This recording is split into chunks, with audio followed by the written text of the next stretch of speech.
안녕하세요. 사연 왔어요. 똑똑입니다.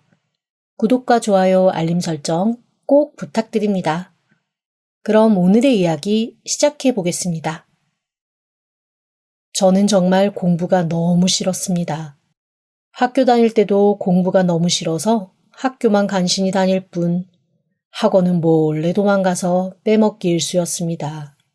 그렇게 몇 번 반복되고 나니까 저희 아빠 저를 딱 붙들어다 앉혀놓고 물어보시더라고요. 너 정말로 공부가 그렇게 싫어? 아빠, 나는 진짜 공부가 나랑 너무 안 맞아. 그냥 못하고 싫은 게 아니라 진짜 나랑은 안 맞는 것 같아. 그럼 넌 뭐 할 때가 제일 재밌는데? 그냥 TV 보고 멍하게 누워있고 그런 거 말고 정말로 네가 앞으로 평생을 두고 뭐가 재밌을지는 생각해 봤어? 솔직히 아직은 잘 모르겠는데 일단 나는 음식하는 게 너무 좋아. 요리 말하는 거야? 정말 요리하는 게 너무 즐거워. 그래? 그러면 요리학원 다녀보는 건 어때? 그게 내 소원이지. 그런데 엄마가 안 보내줬는걸. 아빠가 보내줄게. 너 앞으로 학원은 요리학원만 다녀. 지금 생각해도 저희 아빠는 꽤 특이하신 분임이 분명했습니다. 고등학교 입시 준비를 해도 모자랄 판에 아빠는 제가 요리하는 게 즐겁고 정말 공부는 재미없다고 했더니 수학이며 영어학원 다 그날로 끊어버리고 바로 저를 요리학원에 등록시키셨습니다. 그런데 이게 참 이상하죠? 제가 요리가 재밌다고 말해놓은 게 있으니까 이것마저 제대로 해내지 못하면 정말 아빠한테 나는 너무 이상한 자식이 되겠다라는 생각이 드는 거예요. 그래서 제가 지금 생각해도 제 생에 그때만큼 열심히 뭔가를 해본 적이 없었습니다. 어떡하든 요리학원은 빠지지 않고 가려고 했고 열이 펄펄 끓는 와중에도 요리학원은 꼭 가서 수업을 들었어요. 그런데 확실히 사람이 자기가 재밌는 거라니까 성과가 나더라고요. 학원 선생님도 깜짝 놀라실 정도로 빠른 시간 동안 자격증도 여러 개 따고 경연대회에 나가서 상도 받았습니다. 그제야 엄마도 제가 요리하는 걸 정말로 좋아하는구나 라고 인정을 하셨죠. 그렇게 저는 모두가 대학교에 목맬 때 아빠의 빠른 판단으로 대학교가 아닌 취업전선에 뛰어들었습니다. 처음엔 제 가게가 너무 하고 싶었어요. 그런데 아빠가 딱 이렇게 말씀하시더라고요. 남 밑에서 뼈저리게 일해보지 않으면 내 일도 제대로 못해. 일단 네가 이 분야에서 10년 버티면 그때는 아빠가 가게 차려줄게. 딱 그 얘기를 듣는데 아빠 말대로 해야겠다라는 생각이 들었습니다. 다른 거 없었어요. 당장 재수 중에 가게 차릴 돈도 없었지만 아빠는 그렇게 해주겠다고 하면 정말로 그 말을 지키시는 분이었거든요. 그렇게 저는 모두가 두 손 두 발 들고 도망친다는 일식집, 중식집, 프렌치 레스토랑, 백반집 등등 여러 음식점을 전전하며 나름 기술을 익히고 노하우를 익혔습니다. 물론 한 분야에서 오랫동안 하신 분들만큼 전문적이지는 못했지만 어느 정도 가게를 운영하려면 이런 노하우가 있어야겠구나, 이런 마음가짐이 있어야겠구나, 혹은 이 분야는 나랑 맞는다, 맞지 않는다, 이런 걸 판단할 정도의 시간은 되었어요. 그렇게 돌고 돌아 결국 제가 정착한 곳은 백반집이었습니다. 다른 거는 모르겠고 엄마 밥상처럼 딱 한 상 차림으로 매일매일 다른 반찬으로 차려내는 게 매력적이더라고요.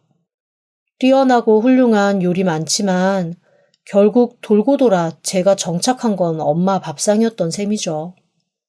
그래도 많은 곳에서 경험을 골고루 쌓아서 그런지 식재료들을 사용하는 노하우도 좀 늘어나고 사람들이 어떤 걸 좋아하는지 트렌드와 취향을 파악하는 능력도 좀 생겼습니다.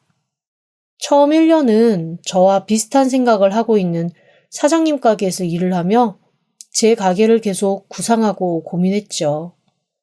그렇게 시간이 흘러 제가 요리를 하고 싶다고 얘기한 지 13년 만에 아빠가 저한테 이렇게 말씀하시더라고요. 가게 차리고 싶으면 차려. 아빠가 도와줄게.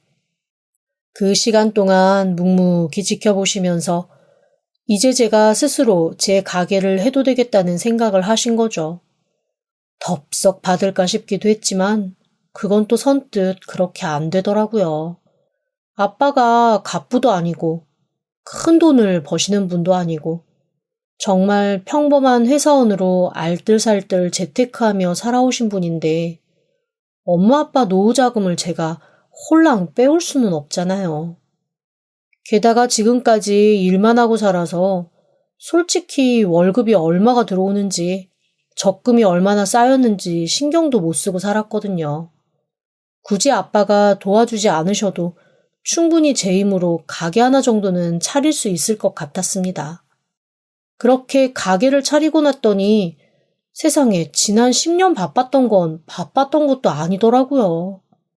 그나마 남의 가게 밑에서 일할 때는 딱 저한테 주어진 일만 하면 됐었는데 이게 제 가게가 되고 나니까 하다못해 가게 관리서부터 식재료, 요리, 서빙, 그리고 같이 일하는 사람들 관리까지 눈코 뜰 새 없이 시간이 지나갔습니다.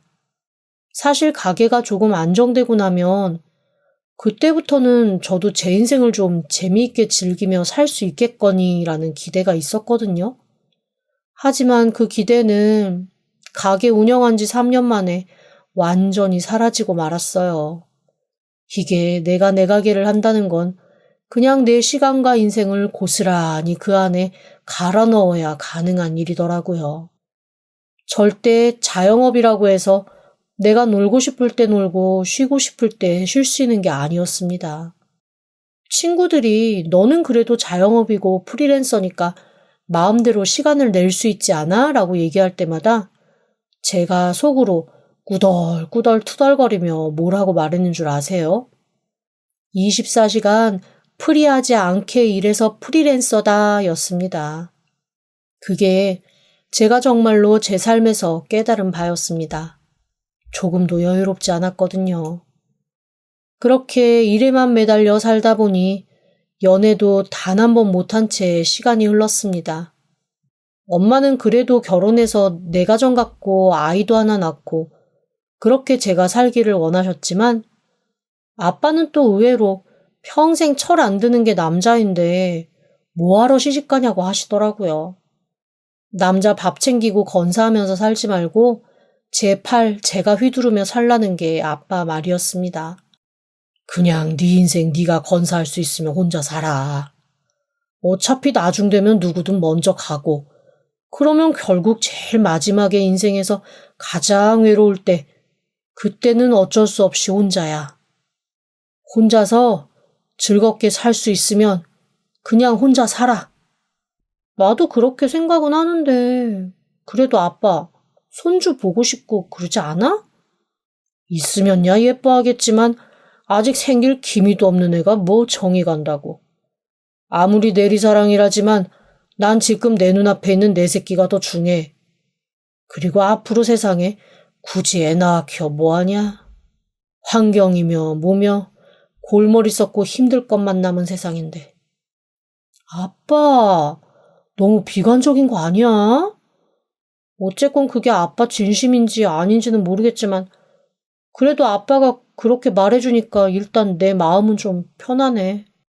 사실 저도 일 때문에 너무 바빠서 마음에 여유가 없다 보니까 굳이 누군가를 만나서 연애를 하고 싶다라는 의지는 생기지 않더라고요. 게다가 부모님이 닥달을 하거나 채근하지 않으니 심각성도 안 느껴지고 저 역시도 결혼에 대해 굳이? 라는 생각이 들긴 했습니다. 그렇게 시간은 빠르게 흘러 어느덧 40 중반이 되었습니다. 보기 어렵다는 40 중반의 모태솔로가 바로 제가 된 셈이죠. 어느새 친해진 주변 상인들이 저한테 수시로 이렇게 말씀하시곤 하셨어요. 최 사장은 일에 몰두하느라고 연애도 안 하고 어휴 그래도 이제 조금 가게가 안정됐으니까 연애도 좀 하고 그래. 아니에요. 지금 와서 무슨. 새삼 연애는 무슨 연애를 해요. 그것도 젊어서 체력 있을 때나 하는 거지. 아우, 전 힘드네요. 아이고, 포기하면 그때부터 진짜로 아무것도 못해. 포기하지 말고 그래도 사람들도 만나고 남자도 만나고 이게 일하다 보면 시간 후딱 가는 건 우리도 알지. 그런데 그러다 보면 어느새 50 넘고 60 넘고 돈은 웬만큼 벌어놨겠다. 그런데 돈 버느라고 몸은 여기저기 쑤시고 아프겠다. 그럼 그때부터는 그냥 나 좋다는 사람, 내가 좋은 사람이랑 좋은 데 보면서 놀러 다니는 거 그거밖에 할 게 없어. 그런데 그때까지 만나려면 제대로 된 사람 어디 만날 수나 있나. 지금부터 차근차근 만나야지. 멀리서 찾지 말고 가까이에서 한번 찾아봐. 아이고, 됐어요. 저는 나중에 정 그렇게 외롭게 살 것 같으면 그냥 실버타운 들어갈 거예요. 실버타운도 혼자 들어가면 외로워. 빨리 사람 만나. 그런데 듣기 좋은 꽃노래도 한두 번이지. 그 소리도 계속 듣다 보니까 조금 듣기가 지겹더라고요. 뭐랄까, 정작 자기네들은 내 인생에 그닥 도움 줄 생각도 없으면서 잔소리만 신나게 늘어놓는다는 생각이 드는 거예요. 어차피 남 일에 관심 갖는 사람 뻔하잖아요. 책임질 생각은 없지만 주절주절 잔소리는 잘하는 거. 그리고 그때부터 저는 이상한 생각에 휩싸였습니다. 정말로 제가 약간 독거노인처럼 늙어가지 않을까라는 두려움이 생기기 시작한 거죠. 그 독거노인에 대한 두려움은 슬슬 몸이 더 힘들어 오기 시작하니 더 커지더라고요. 잔소리라고 흘려보냈던 말들이 어느새 돌처럼 무겁게 마음에 쌓여 걱정의 댐을 만들었다고나 할까요? 진짜 결혼정보 회사라도 등록을 해야 하나. 대체 연애도 해본 사람이나 하지 남자를 만난다 해도 뭘 어떻게 해야 하나 한숨만 푹푹 나왔습니다. 언니, 나도 왜 연애가 안 하고 싶겠어. 그런데 모르겠어. 할 줄을 모르겠다고.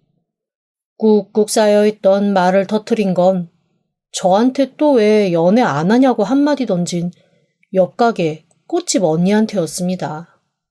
저보다 3살 많은 꽃집 언니는 결혼도 2번, 이혼도 2번, 아빠 다른 아이 셋을 키우는 열혈 엄마였거든요.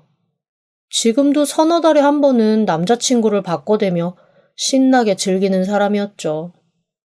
제가 아는 한 가장 프리하게 삶을 사는 사람이었는데 어쩌다 보니 그 언니에게 진심을 털어놓게 되었습니다. 이 나이에 모태솔로인데 대체 내가 남자를 만나서 무슨 말을 해야 할지 어떻게 알겠어. 안녕하세요 하고 나면 그 다음에는 뭘 어떻게 해야 할지 막막한데. 그거 진짜야? 난 지금까지 그냥 네가 농담하는 줄 알았는데 정말 한 번도 남자를 안 만나봤다고? 안 만나봤어. 나도 30대 때는 그냥 그런가 보다 하고 넘겼는데 이젠 말하기도 창피하다. 어머, 천연기념물이 내 옆에 있었네. 문화재청 전화번호가 뭐니? 나 전화 좀 해야겠다. 아이 진짜 놀릴 거면 가. 너 정말 연애가 하고 싶어? 그러면 코치 한번 받아볼래? 연애도 코치를 받아? 당연하지. 너 연애라는 게 인간관계의 최고봉이야. 사업할 때 컨설팅 받잖아, 안 그래? 연애도 똑같아. 내가 못하는 분야면 배워야지. 이게 다 심리, 인간관계, 소통, 타이밍에 대한 센스 이런 게 집합된 거잖아. 그러니까 인류 역사가 시작된 이래 가장 많이 소모되는 이야기가 남녀 상열지사 아니겠어? 그렇긴 하네. 그러면 이거를 대체 어디서 학원이 있어? 아주 가까운데 멋진 강사님이 있지. 언니? 언니한테 배우라고? 아우 싫어. 내가 볼 때 언니는 그냥 이 남자 저 남자랑 노는 게 좋은 사람이지 연애를 제대로 하는 사람은 아니야. 야, 그건 네 말이 맞는데 좀 기분은 그렇다. 여튼 나 아니야. 연애 코치는 당연히 남자한테 받아야지. 왜? 왜 남자한테 받아? 지피지기면 백전백승. 같은 여자끼리 떠들어봐야 남자 마음 백날 가도 몰라. 너 남자랑 연애할 거잖아. 그러면 당연히 남자한테 남자를 다루고 남자랑 커뮤니케이션을 하고 남자랑 밀고 당기는 법을 배워야지. 아, 그런데 그런 사람이 근처에 있다고? 내가 또 사람 보는 눈은 기막히잖아? 옆 건물 목공예집 사장 있지? 그 남자가 딱, 아주 딱이야. 에? 목공예집? 왜? 언니 말을 듣고 좀 당황스러웠습니다. 꽃집 언니가 말한 사람은 옆 건물에서 목공 공방을 운영하는 남자였어요. 저보다 5살 정도 어리다고 들었는데 처음에는 저희 집에 몇 끼 밥 먹으러 와서 그냥 그런가 보다 단골인가 보다 했습니다. 그런데 그 사람이 갑자기 이 대화에 튀어나올 줄은 정말 몰랐습니다. 제가 어리버리하게 대답도 못하고 멍하게 있으니까 언니가 벌떡 일어나더라고요. 그리고는 뛰어나가면서 이러는 겁니다. 얘, 쇳불도 당김에 빼랬다고 기다려! 제가 말릴 새도 없이 뛰어나간 언니는 민망하게도 그 목공공방 운영하는 사람을 끌고 제 가게로 들어왔습니다. 언니! 당황한 제가 버럭 소리를 지르자 그 남자가 빙긋 웃으면서 그러더라고요. 오면서 대충 들었습니다. 소리 안 지르셔도 돼요. 강습료는 매일 점심에 밥 주시는 걸로. 어때요? 네? 네? 라고 하셨으니 계약 완료인 걸로. 너무 황당해서 어떻게 응대를 해야 할지도 모르겠더라고요. 그렇게 어리버리하게 저는 생전 듣도 보도 못한 계약, 연애 코치 계약을 맺고 말았습니다. 그것도 매일 점심에 밥 차려주는 걸로요. 너무 어이가 없어서 피식 웃으며 목공방 주인에게 물었습니다.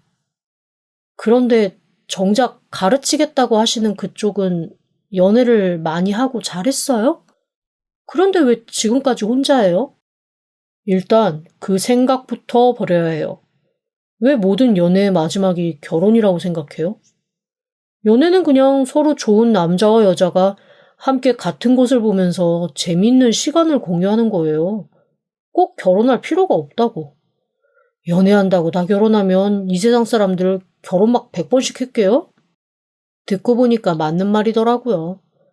제가 그 말에 고개를 끄덕끄덕 하니까 그 사람이 싱긋 웃으면서 이렇게 얘기했습니다. 그냥 어떻게 하면 재밌고 즐겁게 설레는 인간관계 맺으면서 행복하게 시간을 보내볼까 거기에 집중하자고요. 그런데 그 얘기를 듣는 순간 제 안에 숨어있던 장난스러움이 불쑥 고개를 들었습니다. 그래서 제가 이렇게 물어봤죠. 나랑 진짜로 연애가 하고 싶어서 이러는 건 아니고요? 그건 아니죠. 그런데 참 이상하죠. 제가 그렇게 물어보자마자 그건 아니라고 딱 잘라 얘기하는데 어쩐지 그 말은 좀 서운하더라고요. 그래서 저도 살짝 토라져서 이렇게 말했습니다. 그래요. 그럼 어디 한번 실습 제대로 한번 시켜봐요. 그렇게 해서 내가 정말로 괜찮은 남자 만나서 연애하게 되면 밥 한 끼 살게요. 에이, 밥 한 끼 가지고는 안 되죠. 원래 중매도 양복 한 벌 받아야 된다는데 내가 양복까지 좀 그렇고 그냥 위아래 세트로 옷 한 벌 정도는 받는 걸로 어때요? 콜? 그럴게요. 그깟 옷 한 벌 내가 못 사주겠어? 대신 괜찮은 남자 못 만나기만 해봐라. 만약에 6개월 안에 연애를 시작하지 못하면 그때는 내가 옷 한 벌 사줄게요. 그렇게 해요. 그렇게 저와 그 목공의 사장과의 이상한 관계가 시작되었습니다. 이 사람이 얼마나 웃긴지 같은 상가 안에 있는 상인들한테 쭉 소문을 다 내버리더라고요. 이렇게 말하지 않으면 다들 이상한 오해에서 뒷말 난다나요? 사람들도 처음에는 좀 황당해하면서 아니 진짜로 연애를 하면 하는 거지 무슨 연애 실습을 하냐고 하더라고요. 이게 무슨 방송 프로그램이냐서부터 시작을 해가지고 약간 나이 드신 분들은 요즘 젊은 애들은 별짓을 다 한다고 피식피식 웃기까지 하셨습니다. 저도 좀 황당하긴 했지만 저도 한번 이런 식으로라도 배워서 연애라도 한번 해보려고요 라고 웃으면서 그냥 넘겨버렸죠. 그런데 오히려 그렇게 다 선언을 하고 나니까 다른 사람 눈 의식 안 해도 되고 어느 정도는 또 속편한 게 없지 않아 있더라고요. 그렇게 저는 그 사람과 기묘한 관계를 시작하게 되었습니다. 처음에는 무슨 연애를 배우나 했는데 아니 이게 시간이 갈수록 어이없게도 배우긴 했어야 하나 봐 하는 생각이 드는 겁니다. 몰라서 지나쳤을 것들이 생각보다 많더라고요. 예를 들면 이런 거였습니다. 저는 그냥 길 갈 때 어느 쪽에서 걷든 상관없다고 생각을 했거든요. 그런데 이 사람이 저와 함께 길을 걸으면서 늘 저를 인도 쪽, 즉 차도에서 먼 쪽으로 저를 세우는 겁니다. 그냥 걷다가도 자꾸만 자리를 바꾸길래 제가 물어봤거든요. 대체 왜 이렇게 자리를 바꿔서 안으로 저를 미냐고요. 그랬더니 그 사람이 이렇게 말하더라고요. 이거는 너무 기본 중에 기본이라 말도 안 해줬는데. 바깥쪽으로 여자 걷게 하는 남자 만나지 마요. 만약에 차가 뛰어들면 어떡해. 내 여자 지키려면 내가 바깥쪽에 서야지. 안쪽으로 소중한 사람 걷게 하는 거 그게 습관되어야 되는 거예요. 그래서 자꾸만 저를 안으로 보내는 거예요? 그렇죠. 이건 완전히 기본 중에 기본? 차에 탈 때도 마찬가지였습니다. 저는 그냥 차 앞문만 열어주는 것도 감지덕지지라는 생각을 했었거든요.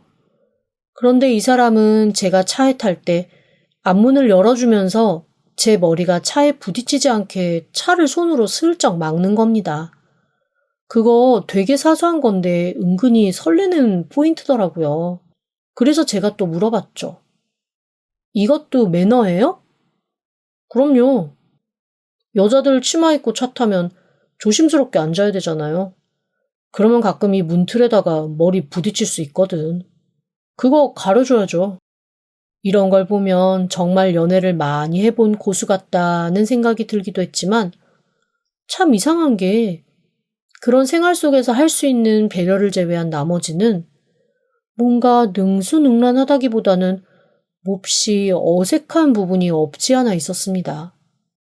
좋은 레스토랑에 가서 제 앞에 물이며 포크 이런 것들을 놔줄 때도 혼자서 긴장해서 허둥지둥 하는 게 느껴지고 무언가 메뉴를 고를 때도 저를 배려하는 것 같으면서도 어쩐지 뚝딱뚝딱 익숙하지 않은 듯 보였어요. 제가 연애를 안 해본 거지 사랑 경험을 못 해본 건 아니잖아요. 그 정도 눈치는 있지요. 그래도 사람 대하면서 장사한 경력이 얼만데요. 그래서 어느 순간 얘도 선수가 아니라 그냥 나한테 공짜로 점심 얻어먹을 심산에 한번 선수인 척 했나 보다 하는 생각을 하게 되었습니다. 그런데 뭐 그런 얘기를 뒤늦게 하기에는 이미 제가 너무 많이 와버렸더라고요. 너 전문가 아닌 것 같으니까 우리 이제 그만하자라는 말을 하기도 애매하고 한편으로는 이런 식으로라도 누군가와 주기적으로 만나서 영화도 보고 밥도 먹는 그 생활 자체가 즐겁기도 했습니다. 한편으론 그 사람보다 제가 더 함께하는 시간을 기다리고 있는 게 아닌가라는 생각이 들 정도였어요. 그렇게 3개월 정도 연애 수업을 표방한 만남이 이어졌습니다. 그동안 저희는 함께 놀이공원도 갔다 왔고 수목원도 갔다 왔습니다. 그리고 비록 텐트를 꾸역꾸역 2개 치고 지내다 오긴 했지만 캠핑도 가서 하루를 같이 보내고 오기도 했어요. 중간중간 솔직히 말하면 이 사람이 진짜로 나를 좋아하는 게 아닌가 하는 의심도 했지만 어느 선 이상은 절대 안 다가오더라고요. 그리고 저는 어느 순간부터 그런 그의 모습이 조금 서운해지기 시작했습니다. 저도 모르게 그 사람을 좋아하게 된 모양이더라고요. 이게 참 늦게 배운 도둑질에 날 새는 줄 모른다더니 평생 연애라고는 모르다가 좋아하는 사람이 마음에 들어오니까 마른 들에 불 번지듯이 마음이 부풀어 오르기 시작했습니다. 이 뚝딱거리는 남자를 먼저 좋아한다고 할 수도 없고 그냥 연애 학습하자고 맞는 사람한테 진짜 연애하자고 달려들면 도망갈 것 같기도 하고 혼자서 끙끙 소가리만 하던 중에 그냥 이런 생각이 들었습니다.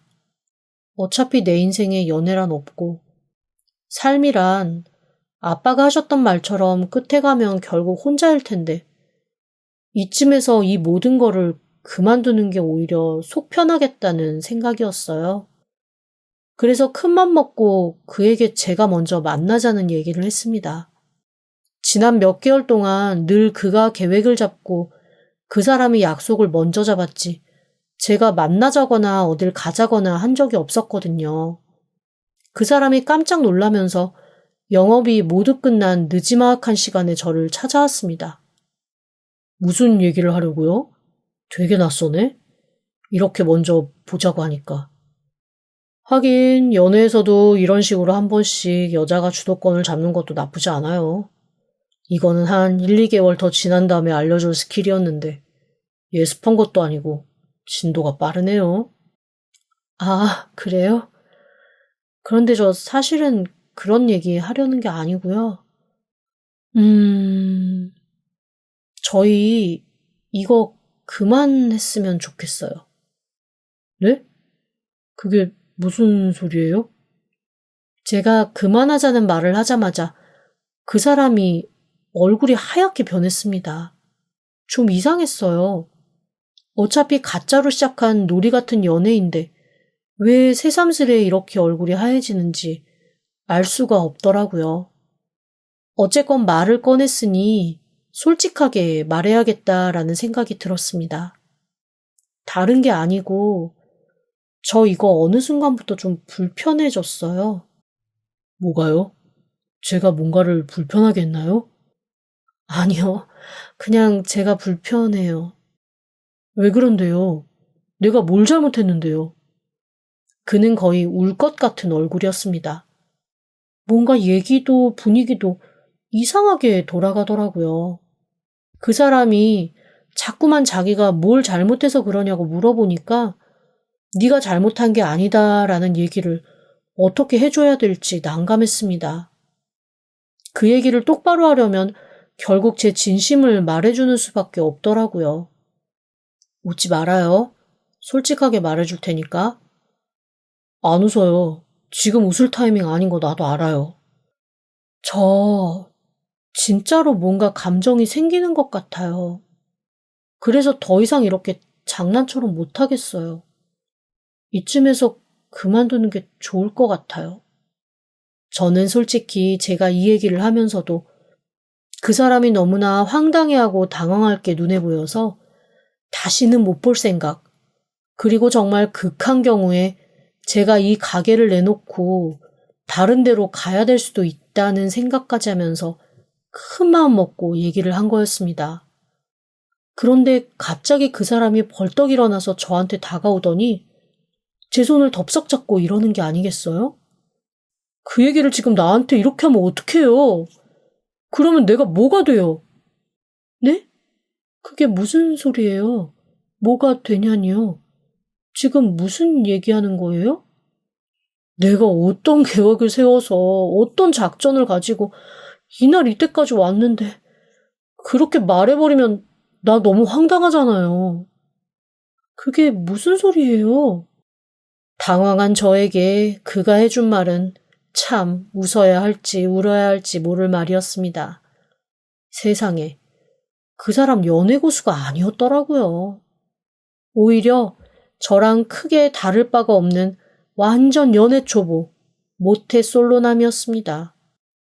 저를 좋아하기 시작한 그 사람이 도저히 저한테 다가올 방법을 찾지 못해 꽃집 언니를 필두로 온 상인의 사람들을 다 자기 편으로 만들어서 대대적으로 꾸민 작전이었더라고요. 결국 저만 연애놀이라고 생각했지. 저를 제외한 모두는 제가 그 사람과 연애를 하고 있고 그 사람이 저를 좋아하고 있다는 걸 알고 있었던 겁니다. 그제야 왜 꽃집 언니가 뜬금없이 저한테 한 번씩 너 결혼하면 꼭 부케는 내가 해줄게라고 얘기했는지.